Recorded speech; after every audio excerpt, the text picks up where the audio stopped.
আসসালামু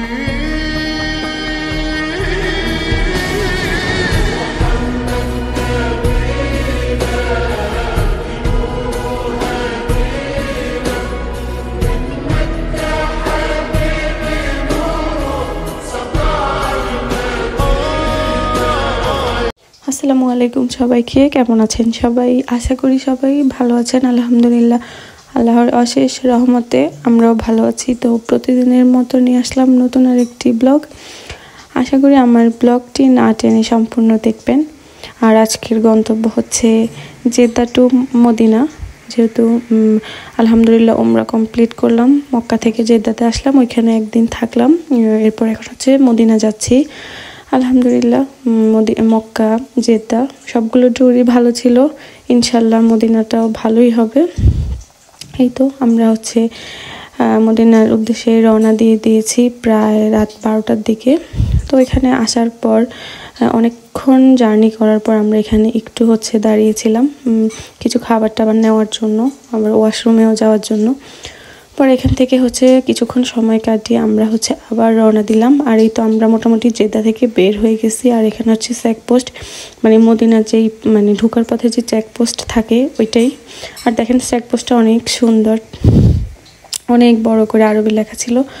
তো যাই হোক আমরা হচ্ছে মদিনাতে চলে আসছি আলহামদুলিল্লাহ। আর দেখেন ওই যে দেখা যাচ্ছে মানে মসজিদের নববীর যেই মসজিদের যে ওইটা দেখা যাচ্ছে। আলহামদুলিল্লাহ আমরা প্রায় হচ্ছে কাছাকাছি চলে আসছি আর কি। তো আমরা যখন আস্তে আস্তে যেহেতু প্রায় 3টা সাড়ে 3টার মতো বেজে গেছে, এখন আমাদের হোটেল দেখে নেওয়া, ওইখানে থেকে তারপরে হচ্ছে যদি আমরা মসজিদে যাই তাহলে অনেক বেশি লেট হয়ে যাবে। তো আমরা হচ্ছে এখন হোটেল আর নিব না, আমরা একদম হচ্ছে নামাজ টামাজ শেষ করে, ফজরের নামাজ টামাজ শেষ করে তারপরে হচ্ছে মানে দেখবো, যেহেতু হোটেল দেখতে টাইম লাগবে এই জন্য।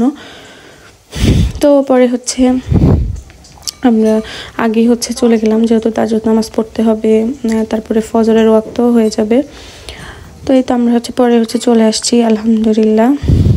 আল্লাহর দরবারে লক্ষ কোটি গুণ শুকরিয়া। এই নিয়ে হচ্ছে আমার 3য়বার আসা মসজিদে নববীতে। আলহামদুলিল্লাহ আল্লাহ দরবারে লক্ষ কোটি গুণ শুকরিয়া। আমি দোয়া করি সকল মুসলমান ভাই বোনদের আল্লাহ এখানে আসার তৌফিক দান করুক। আর যারা এসেছে নিজের চোখে দেখেছে তাদেরকেও আবারও আনার তৌফিক দান করুক। আর এই জায়গাতে আমি বারবার আসতে চাই, এবার আসার পরেও যেন আবার আসতে পারি। তো আমরা একটু টায়ার্ডও ছিলাম, যেহেতু একটা লং জার্নি ছিল। আর জেদ্দা থেকে হচ্ছে প্রায় 3.5 ঘন্টা 4 ঘন্টা মেবি লাগে মদিনা আসতে, আমি ঠিক শিওর না। তো এখানে আসার পর হচ্ছে অনেকগুলো গেট হচ্ছে বন্ধ করে দিয়েছিল, আমরা জায়গা পাইতেছিলাম না। পরে অনেক জায়গা খুঁজতেছিলাম। আর মক্কাতেও ঠান্ডা ছিল না, জেদ্দাতেও ঠান্ডা ছিল না, কিন্তু মদিনাতে আসার পর হঠাৎ দেখলাম যে অনেক ঠান্ডা। আমরা একদমই ঠান্ডার জন্য প্রস্তুত ছিলাম না, যেহেতু মক্কাতেও ঠান্ডা নেই, জেদ্দাতেও ঠান্ডা নেই। তো জেদ্দাতেও তেমন ঠান্ডা ছিল না, কিন্তু মদিনাতে আসার পর দেখলাম যে এখানে অনেক ঠান্ডা। আর এমনিতেও মদিনার বাতাস সবসময় ঠান্ডা থাকে, আর এখন যেহেতু ঠান্ডার সময় তাহলে একটু বেশি ঠান্ডা ছিল আর কি। আর আমরা যেহেতু ভিতরে বসতে পারি নাই, বাহিরে বসছি, একটু কষ্ট হয়ে গিয়েছিল ঠান্ডা দিয়ে আর কি। যাই হোক এখন আমরা হচ্ছে ফজর নামাজ পড়ে চলে যাবো। আর আমরা এখন হচ্ছে নাস্তা করবো, তারপর হচ্ছে আমাদের হোটেলে দেখতে হবে। যেহেতু আমরা সারা রাত্র জার্নি করছি, এখন হচ্ছে ঘুমাইনি। তাই তো বেরোনোর সামনে হচ্ছে ফজরের আজানের পর হচ্ছে ছাতাগুলো খুলে দেয়। আর এই ছাতাটা দেখতে মাশাআল্লাহ অনেক বেশি ভালো লাগে, কি সুন্দর সবগুলো ছাতা হচ্ছে খুলে যায়। আর এই তো আমরা হচ্ছে এখন চলে যাচ্ছি। আর বের হইতে মসজিদে নববী থেকে বের হইতে এখানে হচ্ছে এত কবুতর, হাজার হাজার, মনে হয় লক্ষ লক্ষ কবুতর, কি বলবো মাশাআল্লাহ। আগে এরকম হচ্ছে আলাদা করে জায়গা করা ছিল না, এখন কবুতরদের জন্যই আলাদা একটা জায়গা করে দিছে এখানে। আর এত বেশি কবুতর ছিল, আমার মনে হয় আমি আমার জীবনে এত কবুতর দেখি নাই মাশাআল্লাহ। তো আমার সাথে সাথে হচ্ছে আমার মেয়ে দেখে তো ও খুব খুশি, ও একসাথে এত পাখি তো জীবনে দেখে নাই। তো আমরা অনেক বেশি অনেকক্ষণ এখানে দাঁড়িয়েছিলাম, দেখতেছিলাম, খুবই ভালো লাগতেছিল। দেখেন ঝাঁকে ঝাঁকে কবুতর মাশাআল্লাহ। আর সবাই হচ্ছে ওদেরকে খাবারও কিনে দিতেছিল কবুতরদেরকে।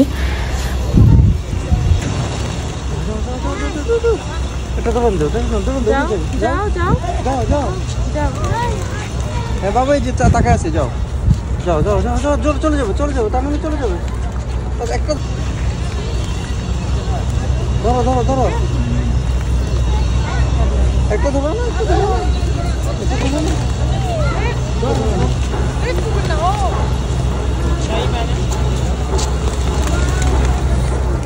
ओ भाई दाना ले लो, दाना दाना। যাও যাও যাও।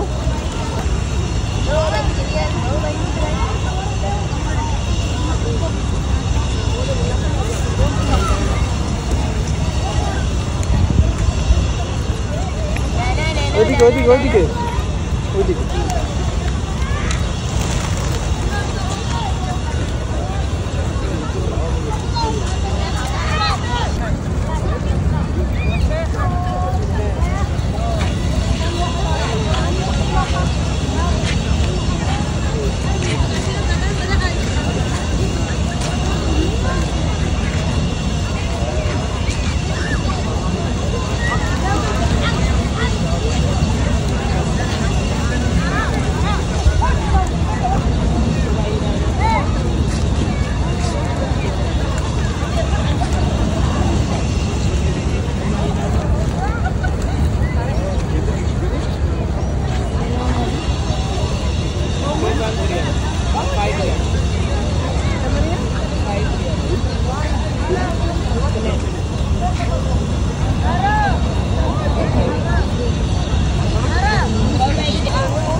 যাই হোক, আমরা হচ্ছে অনেকক্ষণ কবুতর দেখলাম, দেখলেনি তো অনেকক্ষণ ওইখানে ছিলাম, কবুতর দেখলাম, দেখে এখন হচ্ছে আমরা চলে যাচ্ছি। আমাদের হোটেল দেখতে হবে অনেক জায়গায়, তো হোটেলে মানে গিয়ে আবার আমরা একটু রেস্ট নিয়ে আলহামদুলিল্লাহ আমরা আবার হচ্ছে কিছু জায়গায় যাব ঘোরার জন্য।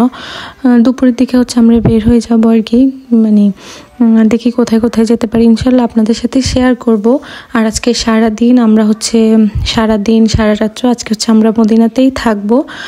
কালকে হচ্ছে আমরা হয়তো বা মদিনা থেকে চলে যাব। তো আমরা এই তো একটা হোটেল পেয়েছি, আর হোটেলটা মোটামুটি ভালোই ছিল আলহামদুলিল্লাহ। যেহেতু হোটেল পাইতেছিলাম না, তার মধ্যে থেকে একটা হোটেল পাওয়া গেছে, সব মিলিয়ে ভালোই ছিল।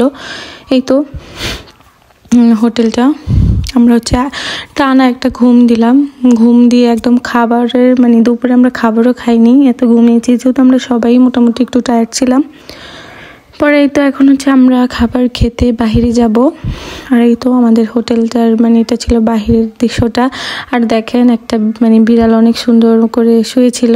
আর এই দেশের বিড়ালগুলো তো এমনিতেও অনেক ভালো হয়, মানে ওরা মানুষ দেখলে শুধু পিছে পিছে ঘুরে ঘেঁষাঘেঁষি করে আর কি, আমাদের দেশের বিড়ালের মতো না। তো এই তো আমরা এখন হচ্ছে যাচ্ছি খাবার খাওয়ার জন্য। আর মদিনাতে হচ্ছে একটা জায়গাতে অনেক মানে সামুদ্রিক মাছ পাওয়া যায়, আর ওনারা হচ্ছে ওইখানে অনেক সুন্দর করে মাছগুলোকে হচ্ছে ফ্রাই করে দেয়। তো আমরা ওইখানে ওই মার্কেটেই চলে আসলাম খাবার খাওয়ার জন্য। আমরা এখানে খাবো না, আমরা এখান থেকে নিয়ে যাব। আর এখানের এই মাছ মানে ফিশ ফ্রাইগুলো অনেক মজা। আমি হচ্ছে ফার্স্ট টাইম এখানে খেয়েছিলাম, লরিফার বাবা হচ্ছে এর আগে নাকি অনেকবার খেয়েছে, তো এই জন্য আমাদেরকেও নিয়ে আসছে খাওয়ার জন্য। আর সত্যি কথা বলতে এখানের মাছগুলো মানে মাছ ফ্রাইগুলো এত মজা ছিল। ওনারা হচ্ছে কি একটা স্পেশাল মশলা দেয় জানি না, এত ভালো লাগছে। আপনারাও অবশ্যই হচ্ছে এখানে গেলে এটা ট্রাই করতে পারেন, আসলে অনেক বেশি মজা ছিল, আমার কাছে খুবই ভালো লাগছে। তো এই তো আমরা হচ্ছে এখানে এখন মানে এগুলো ওনারাই হচ্ছে কেটে কুটে ওনারা একদম হচ্ছে সুন্দর করে ওনারাই ফ্রাই করে দিবে। তারপরে হচ্ছে আমরা বাসায় চলে যাব, বাসায় গিয়ে হচ্ছে খাবো। যাই হোক, এখনই তো দেখেন মাছগুলো ওনারা একদম নর্মালি ফ্রাই করে, শুধু লবণ দিয়ে ফার্স্টে ফ্রাই করে এই তেলে, তারপরে হচ্ছে ওনারা লাস্টে কি যেন একটা মশলা দেয়, আর ওই মশলাটা দেওয়ার কারণে মাছের স্বাদটা দ্বিগুণ বেড়ে যায়। আমি হচ্ছে জিজ্ঞেস করেছিলাম, বাট ওনারা হচ্ছে যার যার একটা সিক্রেট রেসিপি থাকে, অবশ্যই ওনারা শেয়ার করবে না।